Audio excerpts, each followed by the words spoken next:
Big boss అయితే ఇప్పుడు చాలా బాగుంది. సో అవినాష్ ఎంటర్టైన్మెంట్ కానివ్వండి, రోహిణి చాలా బాగా కామెడీ చాలా బాగా పండిస్తుంది. సో ఈ వైల్డ్ కార్డ్ ఎంట్రీస్ వచ్చిన తర్వాత హౌస్ అయితే చాలా బజ్ అనేది బాగా పెరిగింది. సో గౌతమ్ కంబ్యాక్ చూడొచ్చు. సో ఎంట్రీ మాత్రము చాలా బాగుంది. సో ఒక సింహం లాగా గర్జిస్తుండు హౌస్లో మాత్రము. చాలా స్ట్రాంగ్ కంటెస్టెంట్. సో ఆయన మన టవాల్ కూడా యూజ్ చేస్తుండు ఆయుధం లెక్క. సో పీకే ఫ్యాన్స్ అందరూ అతనికి ఓటింగ్ చేయాలి. చూపించినంత మాత్రం ఇన్నే అవకాశం ఉంటుంది, గేమ్ ఆడితే ఇన్నే అవకాశం ఉంటుంది. అంటే గేమ్తో పాటు ఈ టవాల్ కూడా ఉండాలి. సో ఉట్టి అట్లా అంటే చాలా మంది కండల వీరులు చూసాము. మహబూబ్ చాలా కండల వీరు, ఫిజికల్ టాక్స్లో చాలా బాగా ఆడాలి. కానీ అసొంటి వాళ్ళు కూడా ఎలిమినేట్ అయ్యారు. సో ఇక్కడ గేమ్తో పాటు స్ట్రాటజీ ఉండాలి, సెంటిమెంట్ ఉండాలి, ఫ్యాన్ ఫాలోయింగ్ ఉండాలి, ప్రజల ఓటింగ్ కూడా ఉంటేనే అన్నీ ఉంటేనే ఇక్కడ గెలిచే అవకాశం ఉంటుంది. సో అన్ని విధాలుగా మనము దాన్ని అందిపించుకుంటూనే ఈరోజు బిగ్ బాస్ గెలిచే అవకాశం, టైటిల్ విన్నర్ అయ్యే అవకాశాలు అయితే ఉంటాయి. ఏదైతే టేకింగ్ నిన్న ఎలిమినేషన్ ఎలా అనిపించింది మామూలు అర్థం చేసినాడు అనిపించింది. సో టేస్టీ తేజ ఏంటంటే అతడు ఫుడ్ దొరకక అతడు చాలా బాధపడుతున్నాడు. సో ఎంత తొందరగా సెల్ఫ్ నామినేట్ అయ్యి బయటికి వచ్చేద్దామనే ప్రయత్నంలో అయితే అతను ఉన్నాడు. ఎందుకంటే ఇంకా అతడు వాళ్ళ అమ్మ వచ్చేదనక ఈ వీక్ లో వాళ్ళ అమ్మని తీసుకొచ్చి నాగార్జున పక్కన నిలబెట్టాలి అనేది దేవంగా పెట్టుకొని ఆడుతున్నాను నేను కూడా చెప్పుకొచ్చాడు. కానీ ఆడుతుండు. కానీ ఆయన ఏదైతే ఎంటర్టైన్మెంట్ పరంగా అయితే ముక్కు అవినాష్ ఇచ్చినంత ఎంటర్టైన్మెంట్ టేస్టీ తేజ అయితే ఇవ్వలేదు. సో అతను ఉన్న పర్సనాలిటీ కానివ్వండి, అతనికి ఉన్న కొన్ని హెల్త్ ఇష్యూస్ కానివ్వండి, అతను తగ్గట్టు అయితే అతను ఎఫర్ట్స్ అయితే పెడుతున్నాడు కానీ గెలవలేకపోతున్నాడు. సో ఇంకా బాగా ఆడితే అతడు ఇంకా ముందు ఉన్న రోజుల్లో. సో గంగాబాయ్ అయితే నాగార్జున ఎట్లయితే మన ఎవ్రీ వీక్కి వచ్చి వెళ్తుంటాడు గెస్ట్ లాగా. సో గంగావ హౌస్లో గెస్ట్ అనమాట. సో అక్కడ గెస్ట్ లాగా ఉండి అందరికీ రాజభోగాలు అనిపిస్తుంది అనమాట. సో ఏం గేమ్ ఆడకపోయినా కూడా ఆమె చివరి వరకు ఉండే అవకాశాలు ఉన్నాయి. ఆమెకున్న ఫ్యాన్ ఫాలోయింగ్ అలా ఉంది, ఆమెకున్న బ్రాండ్ అలా ఉంది, బస్సు.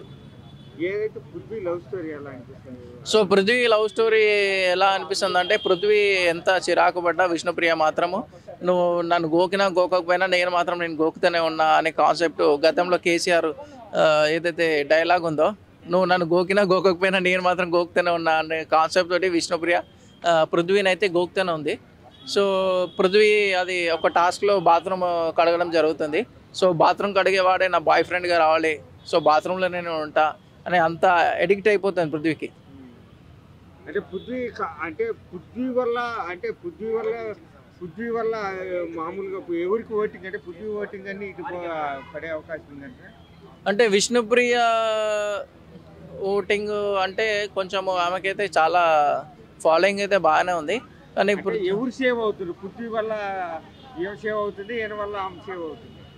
సో ఎవరి ఫ్యాన్ ఫాలోయింగ్, ఎవరి గేమ్ స్ట్రాటజీ వాళ్ళకు ఉంది. సో పృథ్వీ అంటే చాలా గేమ్స్ అయితే చాలా బాగా ఆడతాడు. ఇంకోటి యాటిట్యూడ్ చాలా బాగుంటుంది. సో ఎవరిపైన కూడా పర్సనల్గా నామినేట్ చేసి వాళ్ళని తిట్టడం. ఇప్పుడు అవినాష్ వీళ్ళిద్దరితో ఎలా అనిపిస్తుంది మామూలుగా? అవినాష్ చెప్పనవసరం లేదు, నాగార్జుననే మెచ్చుకున్నాడు. సో చాలా బాగా చేస్తున్నాడు అవినాష్ మాత్రం. సో అవినాష్ ఉన్నందుకే హౌస్ కలకలలాడుతుంది. ఎక్కడ కూడా బోర్ కొట్టనియకుండా హౌస్ని ఫుల్ ఎంటర్టైన్ చేస్తున్నాడు అనమాట. ఈసారి మరి టాప్ 5 ఎవరు ఉండే అవకాశం? టాప్ 5 అయితే నబిల్ ఉంటాడు, నిఖిల్ ఉంటాడు, గౌతమ్ ఉంటాడు, యష్మి ఉంటుంది, ప్రేరణ. వీళ్ళైతే ఖచ్చితంగా టాప్ 5లో ఉంటారు. రోహిణి ఎలా అనిపిస్తుంది ఆట? రోహిణి ఆట పరంగా చూస్తే రోహిణి కూడా గౌతమ్ని ట్రై చేస్తుంది.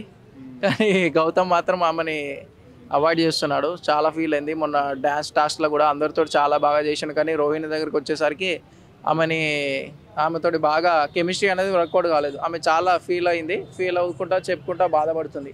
సో అందరితోటి నువ్వు చాలా బాగా చేసావు, చాలా కెమిస్ట్రీ బాగా ఉంది, ఇద్దరు కాంబినేషన్ కానీ కోఆర్డినేషన్ కానీ నా దగ్గరికి వచ్చేసరికి నువ్వు ఎందుకు నాతోటి అలా చేయలేకపోయావని చాలా బాధపడ్డది. అయినా గౌతమ్ కృష్ణ మాత్రం ఇలాంటి రెస్పాన్స్ ఇవ్వలేదు. సో